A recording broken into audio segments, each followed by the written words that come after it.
नमस्कार, आप देख रहे हैं लाइव टीवी समाचार। मैं हूं आपके साथ राहुल मौर्य।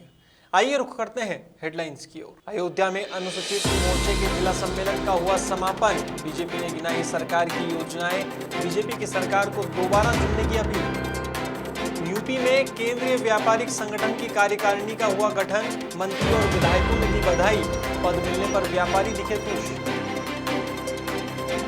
और शाहजहांपुर में रेलवे की लापरवाही ने राहगीरों की बढ़ाई समस्या, अंडरपास पर भरा पानी, नहीं हो रही आम जनता की सुनवाई। अब खबरें विस्तार से। बीते दिन जौनपुर में पूर्व मंत्री और जन अधिकार पार्टी के राष्ट्रीय अध्यक्ष बाबू सिंह कुशवाहा का नगर में आगमन हुआ। इस दौरान पार्टी के पदाधिकारियों और कार्यकर्ताओं ने तलवार और चांदी का मुकुट देकर बाबू सिंह कुशवाहा का सम्मान किया। साथ ही जन अधिकार पार्टी जिंदाबाद और बाबू सिंह कुशवाहा जिंदाबाद के नारे भी लगाए। बता दें, इस कार्यक्रम की अध्यक्षता जन अधिकार पार्टी के प्रदेश अध्यक्ष रमेश निषाद ने की। इस अवसर पर कई प्रबुद्ध जन मौजूद थे। जौनपुर से संवाददाता विनय कुमार की रिपोर्ट। तो हो सकता है हम कम लड़े, लेकिन अगर किसी से नहीं होगा तो हम अपने दम पर 305 सीट पर हम अकेले और जो हमारे कुछ साथी हैं उनके साथ मिलकर 423 सीटों पर। रविवार को लखनऊ से चलकर जौनपुर जा रही समाजवादी पार्टी के महिला सभा की राष्ट्रीय अध्यक्ष जूही सिंह का मल्हनी विधानसभा में शंभूगंज हाईवे पर महिला समाजवादी कार्यकर्ताओं ने जोरदार स्वागत किया। कार्यक्रम का आयोजन समाजवादी पार्टी के महिला सभा के पूर्व जिला अध्यक्ष और जिला कार्यकारिणी सदस्य माला शुक्ला ने किया।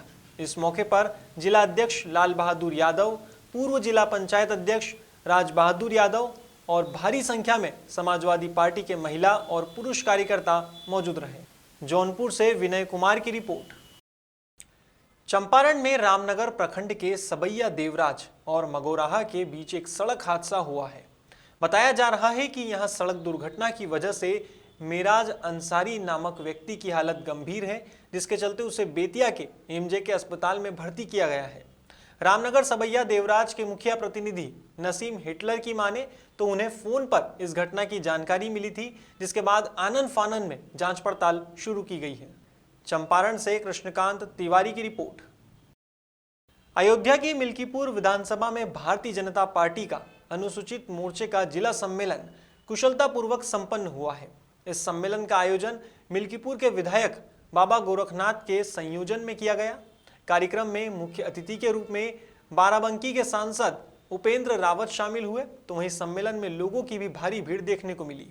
इस दौरान सांसद उपेंद्र रावत ने अपने उद्बोधन में बिजली, सड़क, पानी, आवास, शौचालय, चिकित्सा व्यवस्था और समाज के अंतिम व्यक्ति तक बुनियादी सुविधाओं को पहुंचाए जाने की मुहिम को प्राथमिकता के साथ गिनाया। वहीं मिल्कीपुर विधायक ने कहा कि सरकार की उपलब्धि को जन जन तक पहुंचाना ही सरकार की प्राथमिकता रही है। ऐसे में भारतीय जनता पार्टी की सरकार को फिर से चुनने के लिए अपील की गई है। अयोध्या से पवन मिश्रा की रिपोर्ट। बहराइच के कतरनिया घाट वन्यजीव प्रभाग के रेंज मोतीपुर से खूंखार जंगली जानवर का शव मिलने की खबर सामने आई है।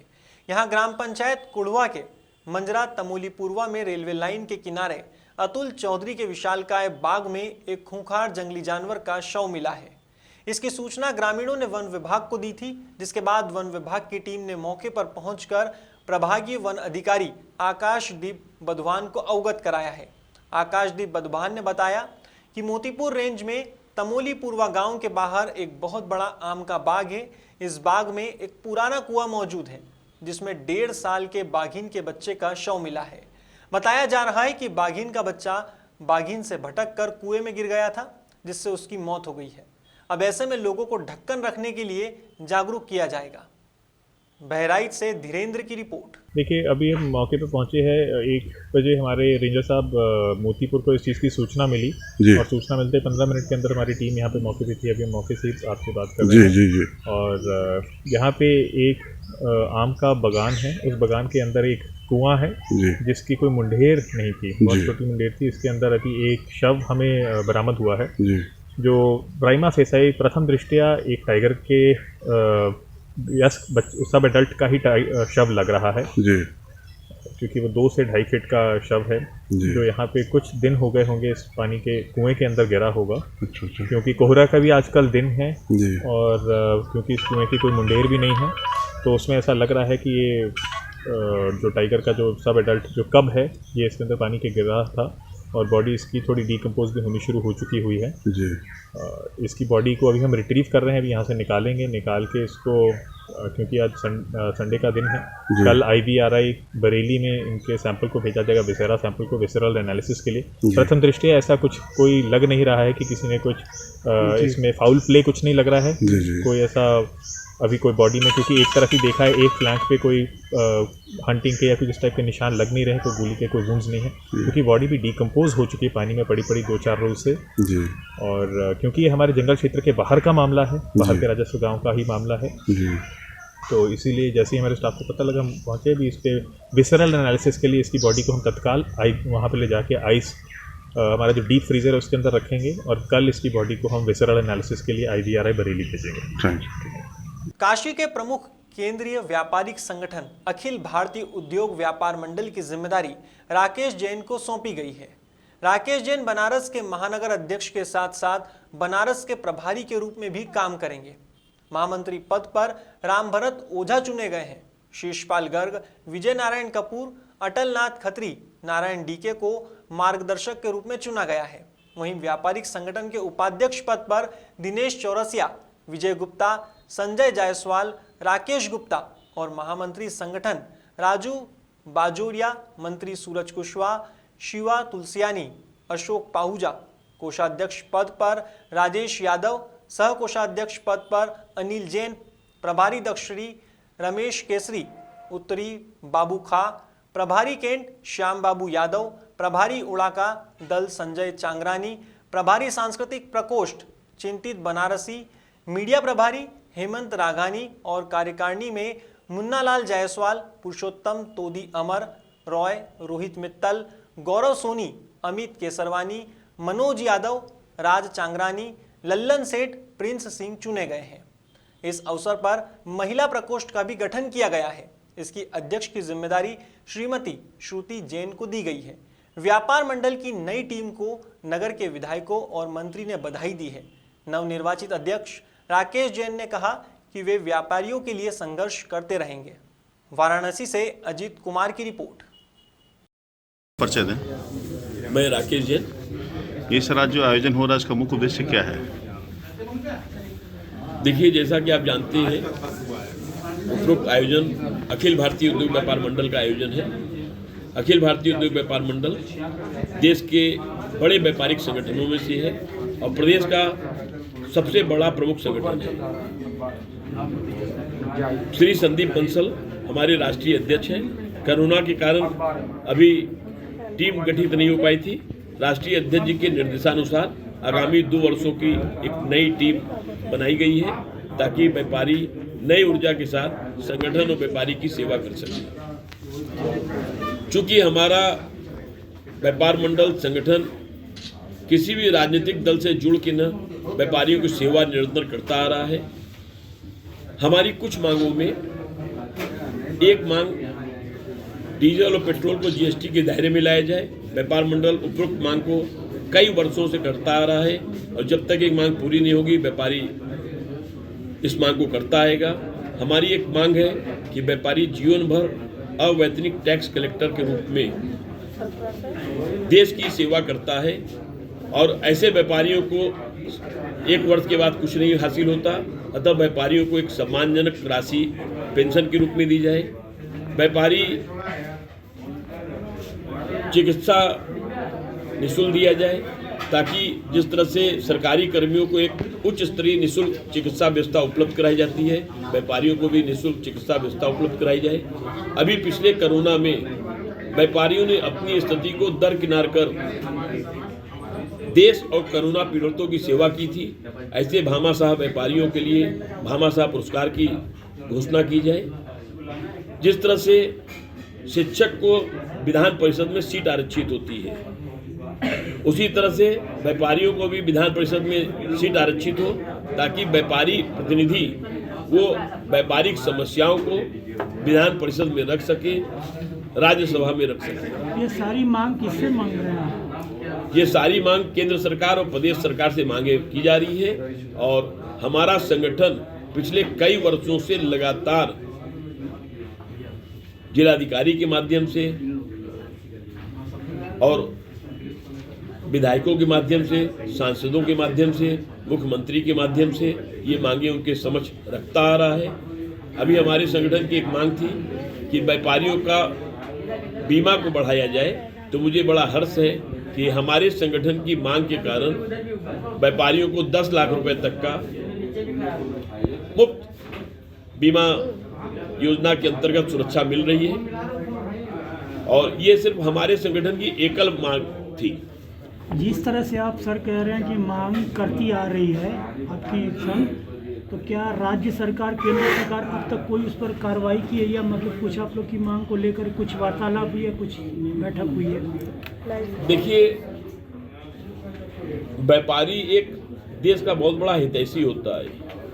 हम अन्य संगठनों की तरह से तोड़फोड़ नहीं कर सकते हैं। शाहजहांपुर से सीतापुर रेलवे लाइन पर पडरा सिकंदरपुर गांव के पास बना अंडरपास हुआ है। यह अंडरपास रास्ता लखनऊ से दिल्ली नेशनल हाईवे से पडरा सिकंदरपुर, सिसोआ, जमुरा होते हुए जिला हरदोई के औजी शाहबाद को जाता है।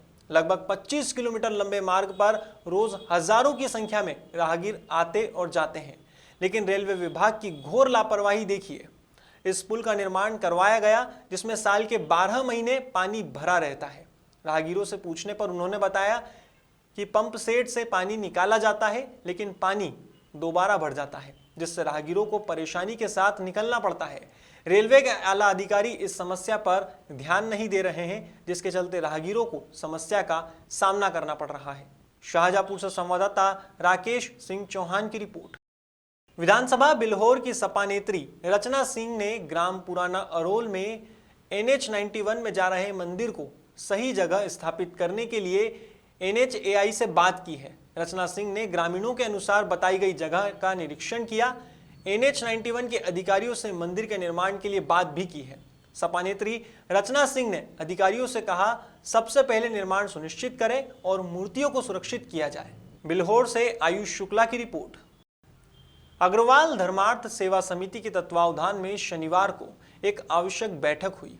मां वैष्णो शक्तिपीठ धाम डाला में संपन्न हुई इस बैठक में समिति के सर्वसहमति से वरिष्ठ समाजसेवी ब्रजभान अग्रवाल को अध्यक्ष बनाया गया।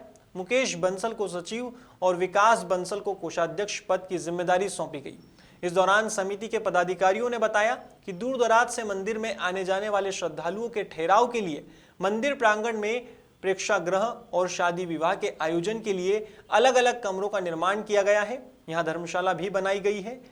मंदिर की सुरक्षा और आने जाने वाले श्रद्धालुओं की सुरक्षा को ध्यान में रखते हुए मंदिर के अंदर और बाहर सभी जगह CCTV कैमरे भी लगाए गए हैं। गौरतलब है कि 2004 में जम्मू स्थित कटरा से मां वैष्णो की अखंड ज्योति एक सप्ताह में लाई गई थी और शारदीय नवरात्र में मां जगदम्बा के सभी विग्रहों की प्राण प्रतिष्ठा की गई थी।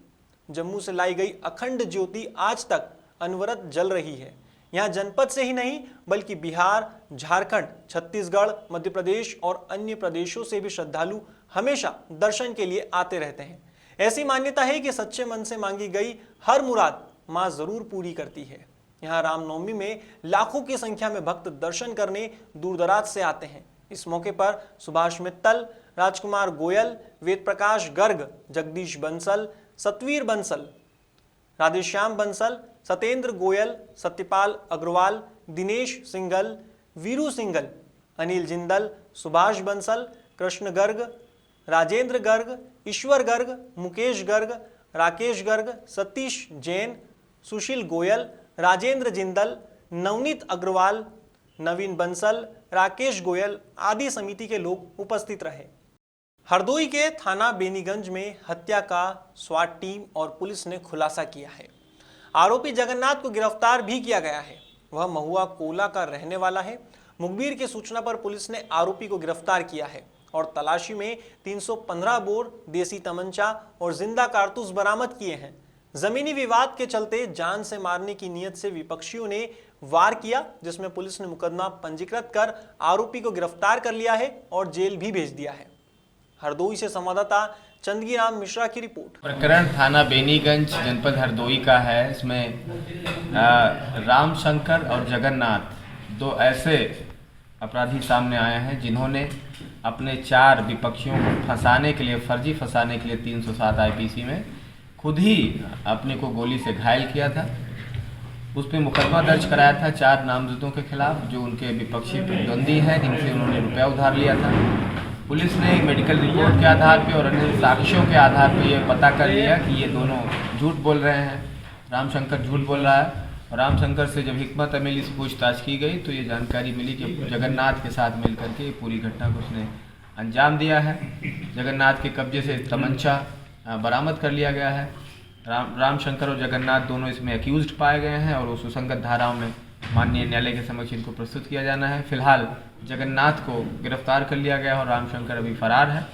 इसमें 4 निर्दोषों की बचत हुई है, उन्हें जेल जाने से उनकी बचत हुई है, उनके साथ न्याय किया गया है। 4 निर्दोष जो नामजद थे उनका फर्जी नामजदगी पाई गई है, इसलिए उनको काफ़ी इससे फ़ायदा होगा और न्याय की उम्मीद जगेगी।